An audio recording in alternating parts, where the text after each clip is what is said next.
Hello friends. आज का हमारा टॉपिक है जियोलाइट, जो कि एक ऐसा मटेरियल है जिसका काफ़ी ज़्यादा यूज़ होता है। जैसे कि इसका एक यूज़ है हमारा ऑक्सीजन कंसनट्रेटर, जो कि अभी कोविड-19 की सिचुएशन में काफ़ी ज़्यादा महत्वपूर्ण है, या फिर आप कह सकते हैं डिमांड में है। तो उसमें इसका एक इम्पॉर्टेंट पार्ट होता है, जिसकी वजह से जो ऑक्सीजन गैस होती है, नाइट्रोजन गैस होती है, उसे हम सेपरेट कर पाते हैं। तो अभी हम देखते हैं जियोलाइट। डिस्क्लेमर ये है कि ये बीएससी के सिलेबस में आई थिंक नहीं है। ये रिसर्चर या जो मटेरियल के बारे में जानना चाहते हैं, या फिर कोई प्रोजेक्ट में काम कर रहे होंगे जो ऑक्सीजन से रिलेटेड हो या फिर सेपरेटर से रिलेटेड हो, तो वहाँ उन्हें ये काम आएगा। तो आगे हम देखते हैं जियोलाइट क्या होता है। एक एल्यूमिनियम सिलिकेट होता है जो कि वाटर को लूज़ करता है when heated from a pores structure with a large surface area, जिसका सरफेस एरिया काफ़ी लार्ज होता है। और इस एल्यूमिनियम सिलिकेट को हम जियोलाइट कहते हैं। और कभी कभी zeolite is also known as a permutits, ये इसका एक स्ट्रक्चर है।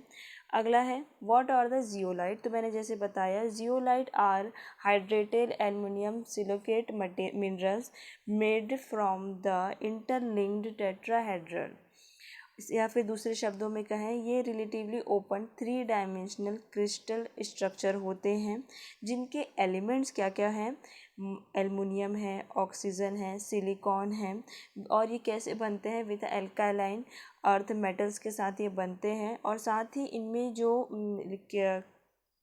केजेस कैविटीज़ चैनल्स होते हैं, जब इनका स्ट्रक्चर फॉर्म होता है, जहाँ पर आपको स्मॉल मॉलिक्यूल्स जो है वो एंटर कर सकते हैं, और इसकी यही प्रॉपर्टी जो है वो सेपरेशन में काम आती है। यहाँ पर अगर हम देखें तो हमारे पास 14 नेचुरली ऑकरेंट जियोलाइट्स होते हैं, जो कि प्रकृति में उपलब्ध हैं। साथ ही साथ इसे दूसरे तरीके यानी कि कमर्शियल रूप में भी बनाया जा सकता है, जो कि हम बनाते हैं, जिसके 150 अराउंड हमारे पास सिंथेसिस जियोलाइट्स हैं।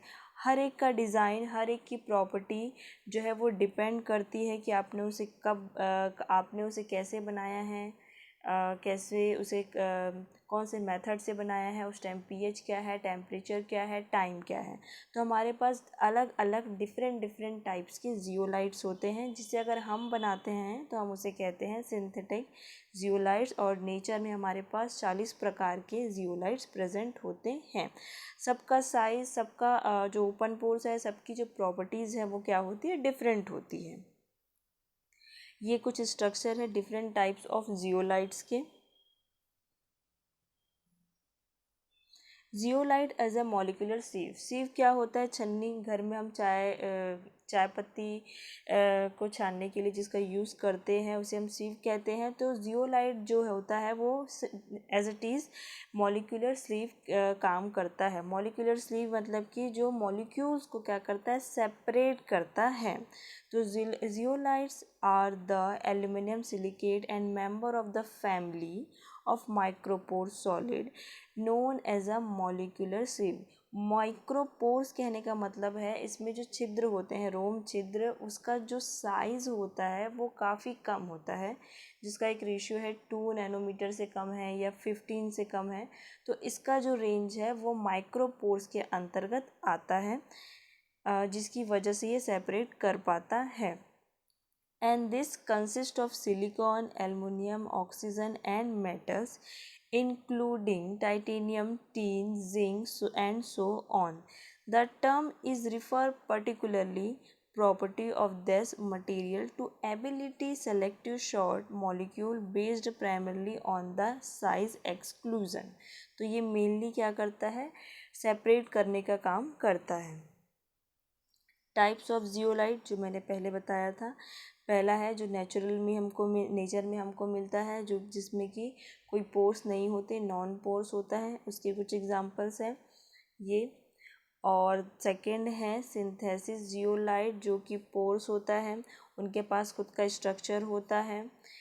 Second, they are properly prepared by heating together. इन तीनों को, चाइना के फ्लैश डिपेंडेंट सोडा ऐश को जब आप प्रिपेयर करते हैं, हीट करते हैं, तब आपको सिंथेसिस जियोलाइट मिलता है। थर्ड है the zeolite possess a higher exchange capacity per unit weight than natural zeolite.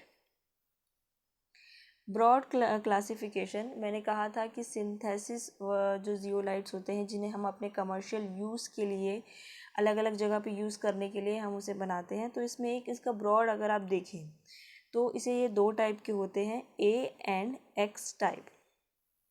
A and x type, the power form of 3A 4A 5N 13X। तो ये कुछ नाम बस दिए गए हैं, इसके काफ़ी सारे टाइप होते हैं। तो अगर आप ए टाइप की बात करते हैं तो आप उसे कैसे पहचानते हैं, हम उन्हें क्लासीफाइड करते हैं अकॉर्डिंग टू पोर साइज़। जो उसमें पोर्स होते हैं उन्हें उसके अकॉर्डिंग जब हम डिवाइड करते हैं वो टाइप ए में आते हैं। जैसे कि स्क्रीन पर लिखा है 3A 4A एंड 5A। तो यहाँ पर ये इनका जो है साइज़, पोर का जो साइज़ है वो बता रहा है। जो पोर यानी कि इसे गोल सा रहेगा जिससे कि मटेरियल पास होगा, ठीक है। तो 3 एंगस्ट्रॉन्ग है अगर, तो वो 3A टाइप में आएगा। 4 एंगस्ट्रॉन्ग है, 5 एंगस्ट्रॉन्ग है, तो इसके अकॉर्डिंग जब आप डिवाइड करते हैं तो वो टाइप ए में आता है। टाइप एक्स क्या होता है? Type X crystal are shaped differently from type A crystal and tends to offer a much larger pores. यानी कि अगर किसी जियोलाइट में जो पोर्स का साइज़ है वो 9 एंगस्ट्रॉन्ग से ज़्यादा हो जाता है तो वो टाइप एक्स में आता है, जिसमें मेन तौर पर जिसका हम यूज़ हम ऑक्सीजन कंसनट्रेटर में करते हैं वो है 13X। इसके भी वेरिएंट होते हैं। इसका जो 13X का जो पोर साइज़ होता है वो होता है 10 एंगस्ट्रॉन्ग होता है, जो कि टाइप ए से ज़्यादा होता है, जिसकी वजह से इसमें high purity stream of oxygen, यानी कि जब आप ये मटेरियल यूज़ करेंगे तो आपको एक हाई प्योरिटी स्ट्रीम का ऑक्सीजन आउटपुट में मिलता है। इनका जो शेप होता है वो ए से डिफरेंट होता है, मच लार्जर पोर्स इसमें आपको देखने को मिलते हैं। ये स्ट्रक्चर दिया हुआ है 13X जियोलाइट का। देयर इज़ अ स्ट्रक्चर और इसका फॉर्मूला है जो कि सोडियम बेस्ड होता है, और इसका जो पोर साइज़ होता है वो 10A है, जो मैं आपको पहले बता चुकी हूँ।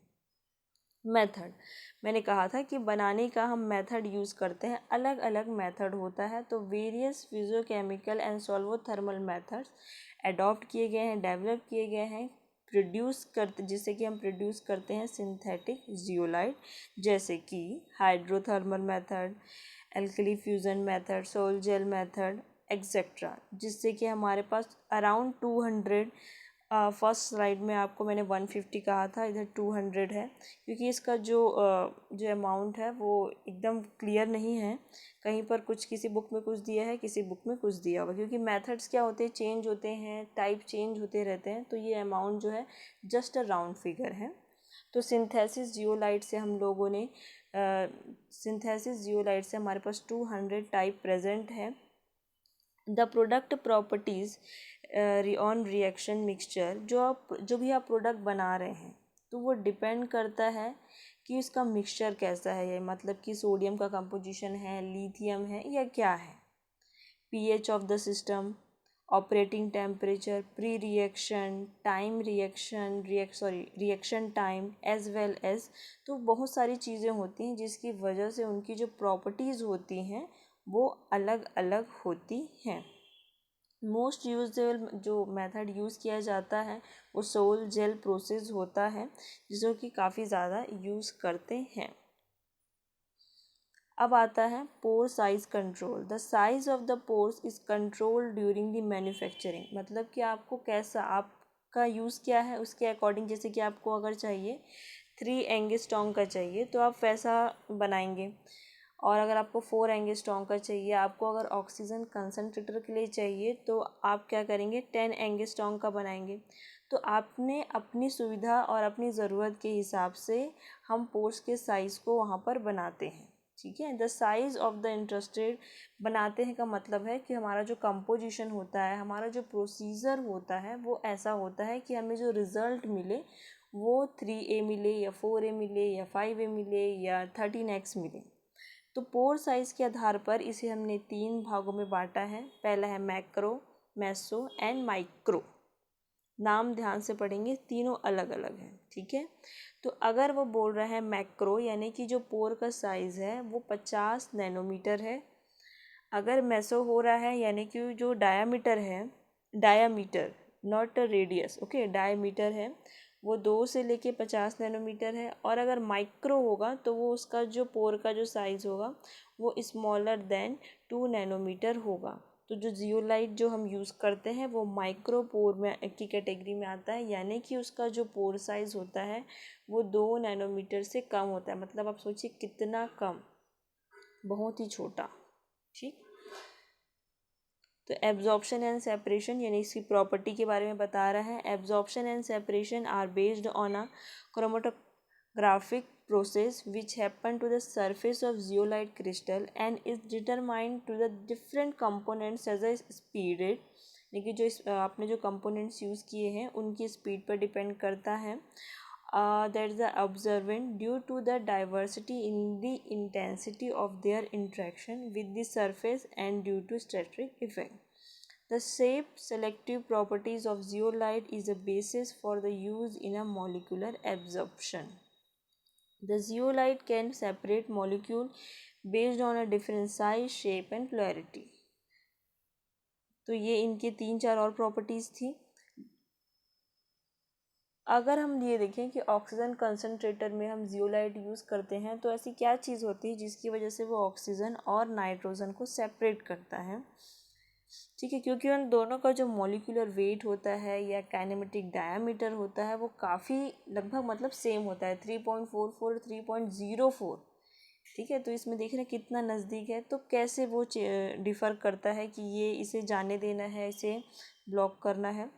तो फर्स्ट है oxygen has a electronegative more electronegative than nitrogen.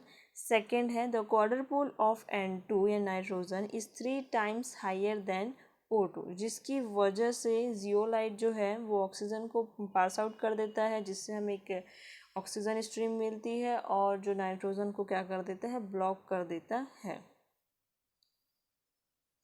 Thank you. उम्मीद करती हूँ आपको ये वीडियो समझ आया होगा। इन केस अगर आपको इसमें किसी भी पॉइंट पे डाउट होगा तो आप पूछ सकते हैं। मैंने सिर्फ एक एस्टिमेशन दिया है, किसी भी चीज़ के बारे में बहुत ज़्यादा डीप में नहीं बताया है, अदरवाइज़ वीडियो बहुत लंबा हो जाता है। वो वैसे भी 12 मिनट का हो चुका है। So thank you for watching.